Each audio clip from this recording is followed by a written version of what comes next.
Hello guys, in this video I am going to show you how to set the icons in the marine traffic application.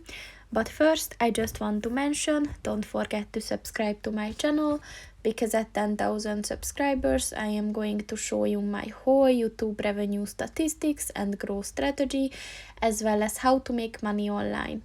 Let's jump into it.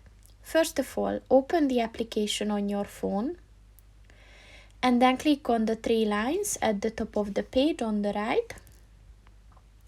And then if you scroll down at the tools section, click on the settings button.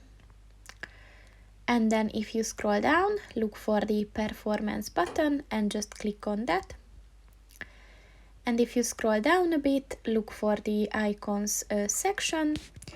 And as you can see, there are five settings that you can choose from. So small, medium, large, extra large and extra large. So this refers to the size of the icons. So once you made a decision, it is set.